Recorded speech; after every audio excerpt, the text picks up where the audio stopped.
Okay, ladies and gentlemen, I know it was a random video, but just thought something fun and different. Cool tricks you can do with liquid. Alright, so what we got today is graphing general rational functions. Okay, we've been talking about hyperbolas the past few days, which have a very specific pattern.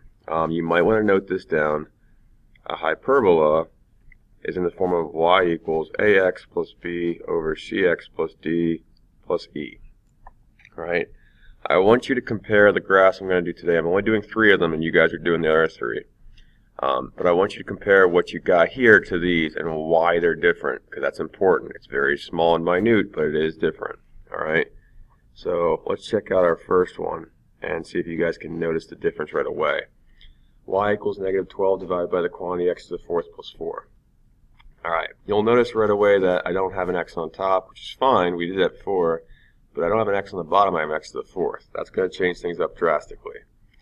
You have to find your vertical asymptotes, okay, your VA, and your HA, horizontal asymptotes. We're going to use the graphing calculator for this one. I'll explain that to you guys just like I did before in class. Vertical asymptote's always going to be whatever's in your denominator.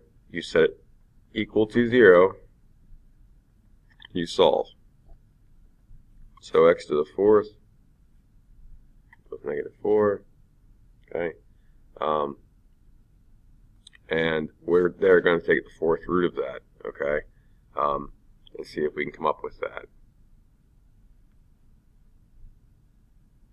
So what you ask yourself is, can I take the fourth root of negative 4? Hopefully you guys are understanding that that won't happen because it's an even powered root, so therefore this will be imaginary, which means it won't exist. So let's take a look at our graph and see what happens, okay. I've got y equals, clear this out, parentheses, negative 12, close it, divided by, parentheses, x to the fourth, plus 4. Okay, let's hit graph. Alright, this is kind of a unique graph. Let's take a look at my chart. Okay, you'll notice that no matter where I go, I don't have any errors. Okay, and as I keep going back, I'm going to get closer and closer to 0, hence my horizontal asymptote. If I keep going forward, I keep getting closer and closer to 0. So take a look again at my graph here. This is what I'd like you guys to do. It says be sure to label them. The vertical asymptote in this problem does not exist. There isn't one. Okay, ooh, that's a really bad exist.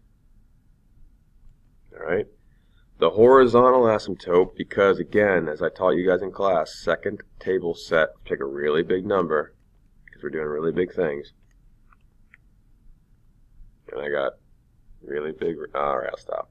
Alright, so then over here, you'll notice it's 1.2 times e to the negative 15. Guys, we talked about this in class. What is that getting close to? It's getting close to 0. Okay? So therefore, my horizontal asymptote is y equals 0. It's possible to not have a vertical asymptote. Okay, keep that in mind. Alright, so when I graph this, this is what I want you to do. You are going to graph any asymptote you may have. In this case, I don't have a vertical, I only have a horizontal. Okay, I'm going to pull up my table. And let's see, 0, negative 3, down, 1, 2, 3, about a point. Now, if I graph this, look at what it looks like, okay? The graph is getting closer and closer to 0. It drops down here. It comes back up and keeps on going, okay? So, you have your vertical asymptote, your horizontal asymptote plotted. You have a point plotted, and your graph looks something like on your calculator. This is what I want, okay? That's it. Moving on to part B. Again, I'm going to check my vertical asymptotes first. So x squared minus 1 down low equal to 0. See if I can solve this. Because again, sorry, I'll rewrite this for you guys.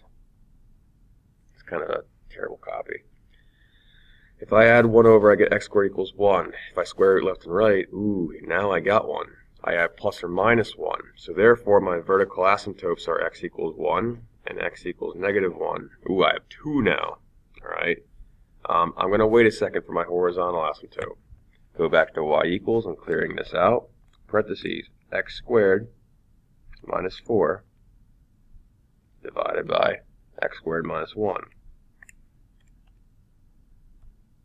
Okay, if I graph this, let's look what we got now.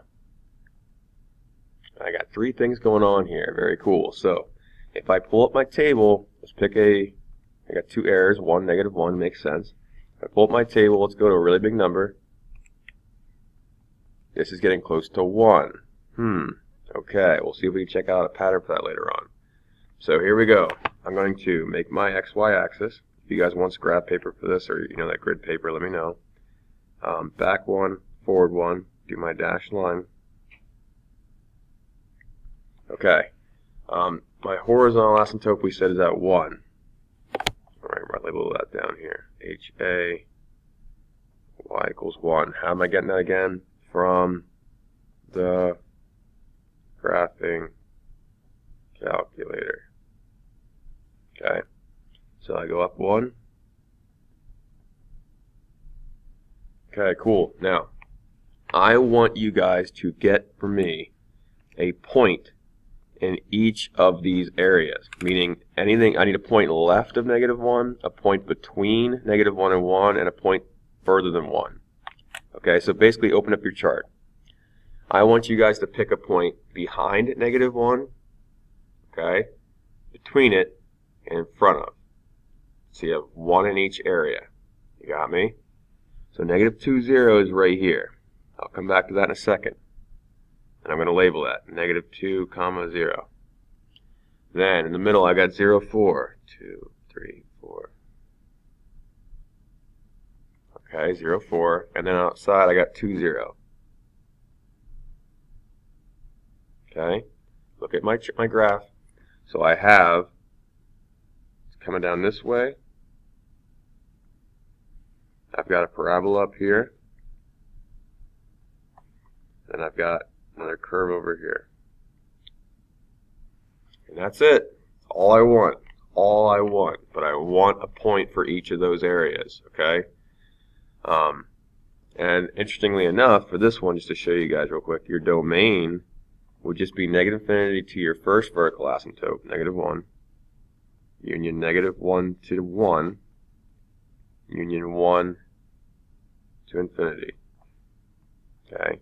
And your range, again, it's just -infinity to your horizontal asymptote 1, union 1 to infinity. Okay? Same thing up here, just to show you guys real quick. I didn't have a vertical asymptote for this one. So my domain was -infinity to +infinity since I didn't have one.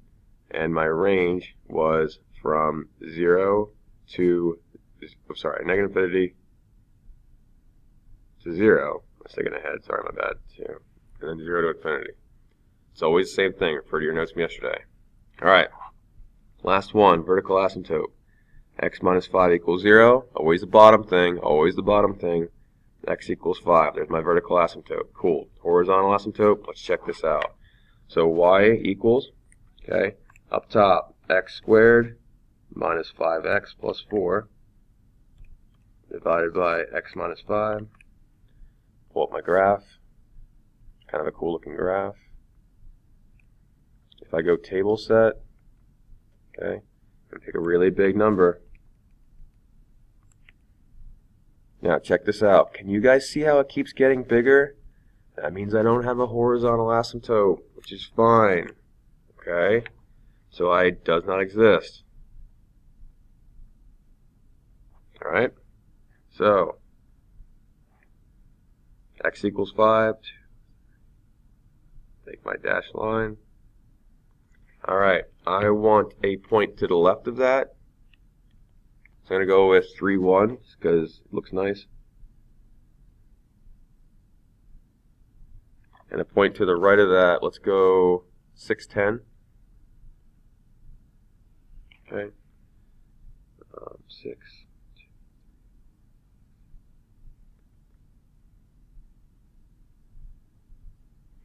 Okay. Pull up my chart again. Look how this looks.